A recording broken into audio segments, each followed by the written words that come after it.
এমন অনেকেই আছেন যারা মাছ মাংস ডিম বাদ দিয়ে নিরামিষ খাবার পছন্দ করেন।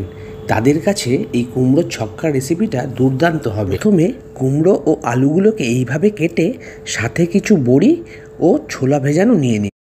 এবার একটা কড়ায় তেল গরম করে সেই গরম তেলে একে একে বড়িগুলোকে ছেড়ে ভালো করে নেড়ে চেড়ে লাল করে নিয়ে একটা পাত্রে তুলে নিন। আমি কিন্তু এখানে মটর ডালের বড়ি ব্যবহার করেছি, আপনারা চাইলে আপনাদের পছন্দ মতো বড়ি ব্যবহার করতে পারেন।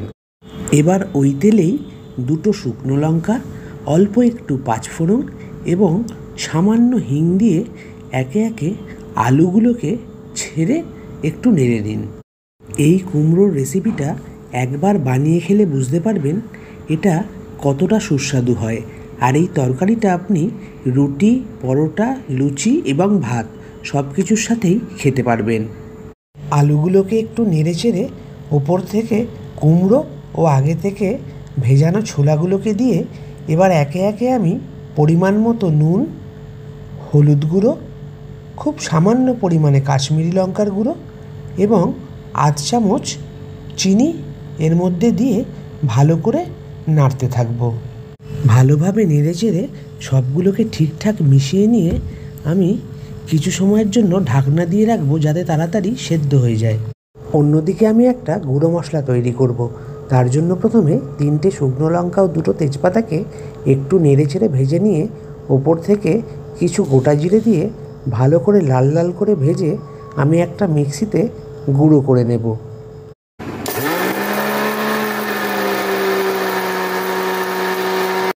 মিনিট 5-7 পর ঢাকনা খুললে বুঝতে পারবেন আলু কুমড়োগুলো মোটামুটি সেদ্ধ হয়ে গেছে।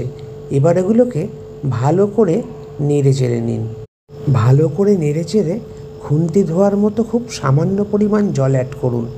তারপর এটাকে আবারও মিনিট 2-এর জন্য ঢাকনা দিয়ে দিন। মাথায় রাখবেন জল কিন্তু কোনো মতেই বেশি দেওয়া যাবে না।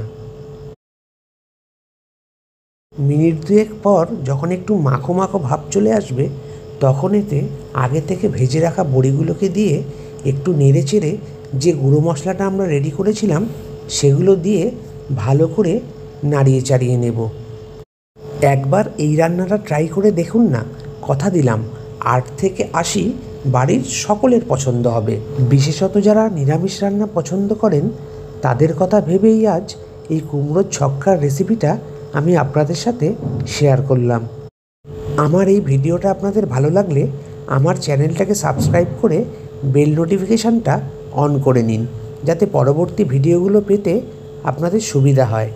আর একটা কথা, ভিডিওটা দেখার পরে একটা লাইক আর একটা কমেন্ট যদি এই ভিডিওতে করে যান তাহলে আমি আপনাদের কাছে উপকৃত থাকব। তাহলে আসুন আজ এই পর্যন্তই, দেখা হচ্ছে পরের ভিডিওতে। নমস্কার।